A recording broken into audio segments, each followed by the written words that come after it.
Hey, hope you're doing well. Jeremy McCullen with McCullen Knives. Today I wanted to kind of give a little helpful tip to anybody who's getting into slip joint making. Been making slip joints for a couple years now. I'm by no means a master. I learn something with every new build I do. Always trying to, of course, get better and to refine my process for building my slip joints.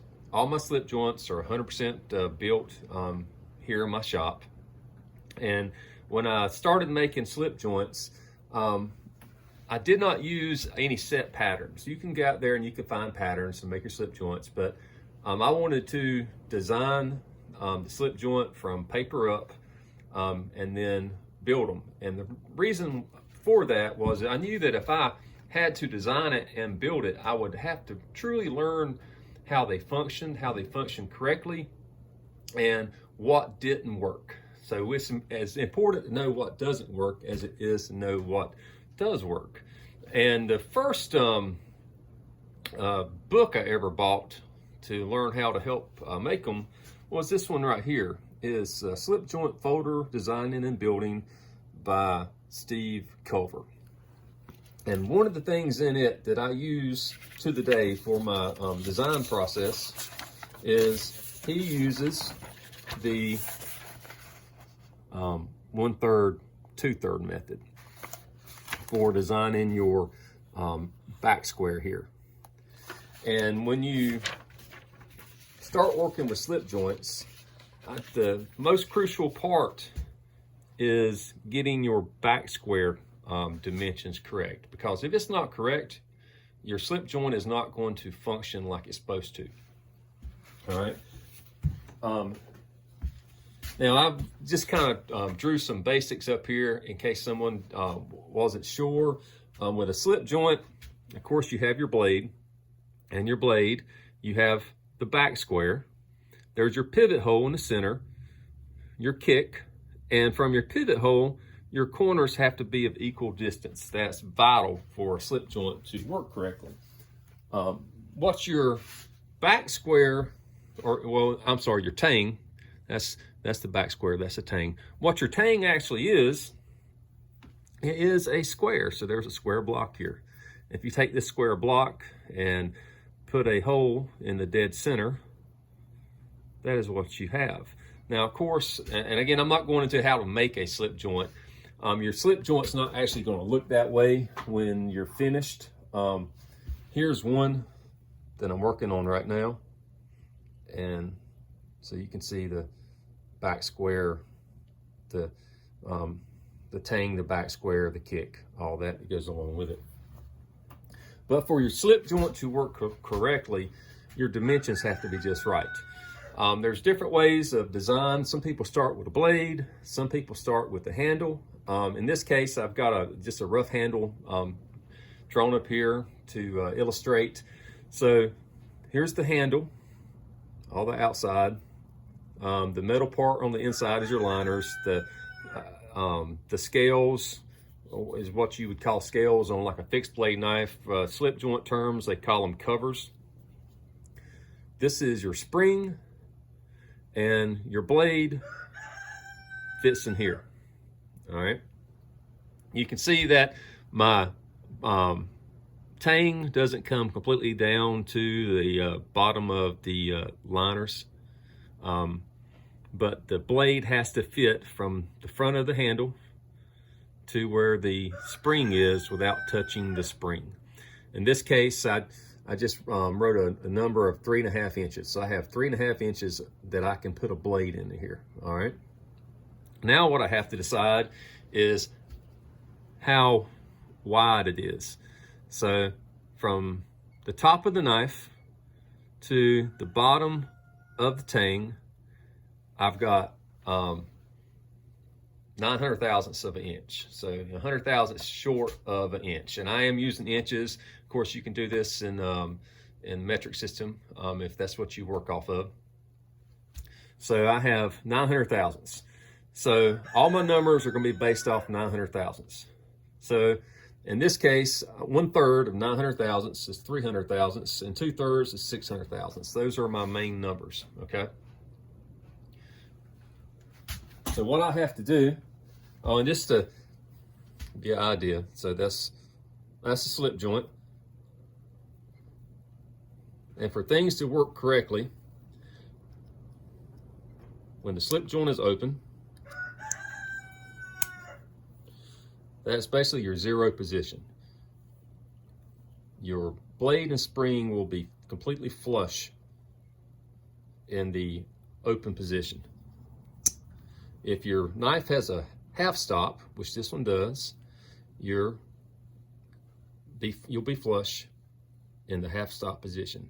Again, that's based off all your geometry being completely equal. And then in the closed position, you will be completely flush. If any of these measurements are off, then you're not going to be flush and things aren't going to function as they should. All right, so that's kind of the down and dirty of what you're looking for. Now, when I started making these slip joints, how I laid them out, I know my shop's a mess, but how I laid them out, I used dial calipers.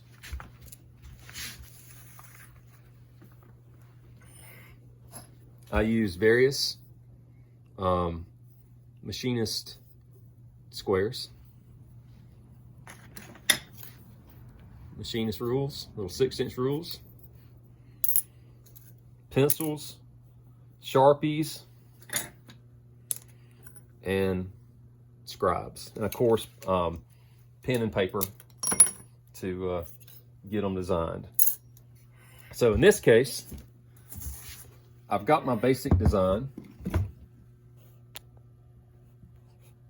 I know what my basic measurements are: a 3.5-inch long blade, 900 thousandths wide, and then I know with those measurements I can design my slip joint as far as the tang and everything, which is again the most important part. So what I use now, a little granite surface plate, and this is a height gauge with a carbide. Make sure you can see all this. Yeah, height gauge with a carbide scribe on it. And I've just got, this is a piece of ABL. I've got some dye on it, and I've just got it mounted to a 1, 2, 3 block, so I can have something that will hold it. Now, what you need to start with is you need at least 2 reference sides. Now, I hadn't really taken the time to do this, but this side and this side should be 90 degrees to each other. They should be square and 90 degrees for this method, okay? And also, I've laid out a reference line for the length of my blade. I've actually added about 100 thou to it, and you'll see why in a minute. Typically, you're always going to cut things oversized when you're doing slip joints or the heat treat process, and also when you're starting to dial things in, you always want things a little bit big, and then you will dial them into the exact size you need as you're building a knife. So in this design process, on the 2 outside edges, and also when I cut out the top, I won't have to worry about it. I'll leave it oversized, but the 2 outside, bottom and top, I'm sorry, the bottom and the side here, I'm gonna start them off about 100 thou, and I'll explain why in a minute. So I've got my steel, got my layout die, I've got my, as you can see, all right, height gauge, and I've got my height gauge set at 100 thou. So with 100 thou, I'm gonna come and I'm gonna make my first line. So there's my first line at 100 thou. And that does 2 things. It gives me room in here to put a kick in, because I've got to put a kick in. And also it gives me that waste material that I can grind away when I'm doing my heat treatment and everything. Now you can always add more just for this demonstration, because this isn't actually a knife I'm making. I do have a knife to design next week, And that's what got me thinking about doing this video. But I always add in that extra throwaway space. So from the kick to stuff I need to grind. And again, this is again going to be the bottom of the knife and the kick. And I'm going to take that same 100th thou and I'm going to draw me another reference line. And that'll be excess material for the tang end. Again, for the heat treatment and everything. So I've got my first 2 lines drawn. So now I'm gonna have to add, 1/3 to my number. And the reason I'm adding 1/3 is you've also got to remember that you have to locate your center hole. And your center hole location is vital to get your geometry right. So I'm gonna go ahead and go to 1/3, which in this case, instead of going 300 thousandths, it's gonna be 400 thousandths because I've got the 100 thousandths already built into this.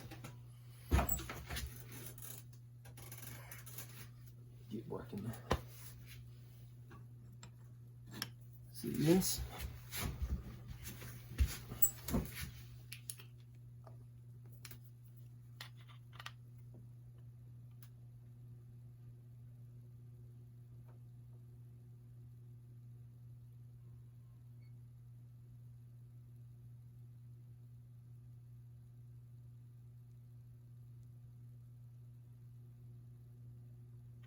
All right. So there is 400 thousandths. It'll make me another line. So now I just came up 400 thousandths. And what that's going to do, that's going to help me find that pivot hole. I'm going to turn it over. And I'm going to draw me another line. And where those two intersect, that's actually going to be my pivot hole. So now I've got to add 300 thousandths to that.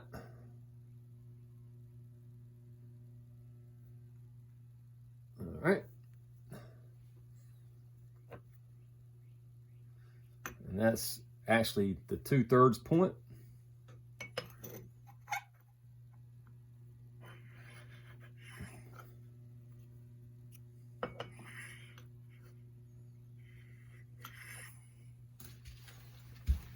So now, if you can see the square with the center, what we have with that, bring my picture down. I just drew out this square right here. And I've already got my center hole located.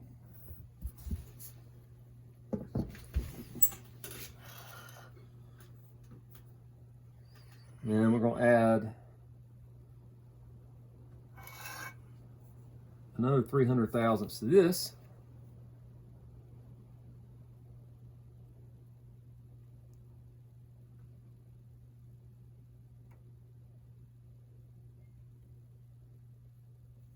All right. Turn that up.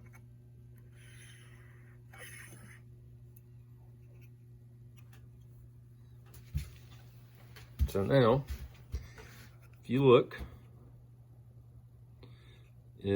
I've got my square.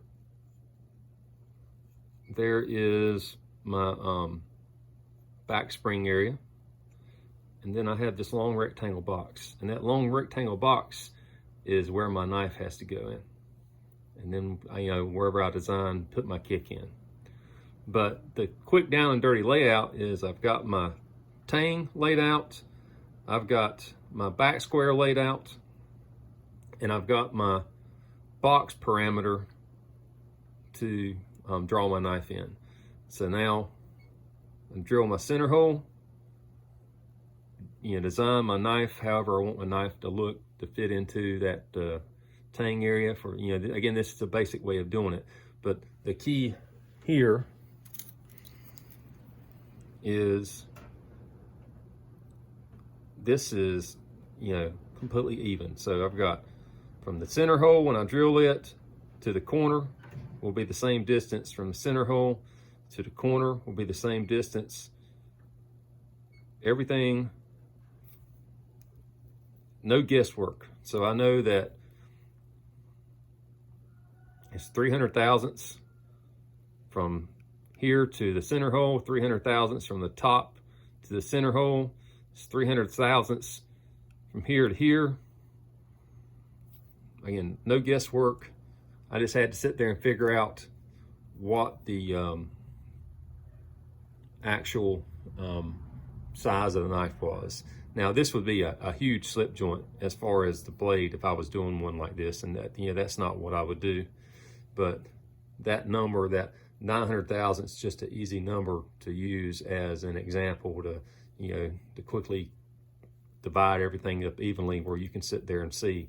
So before I would draw this out and then have to sit there and figure out my center point. I don't have to figure out my center point.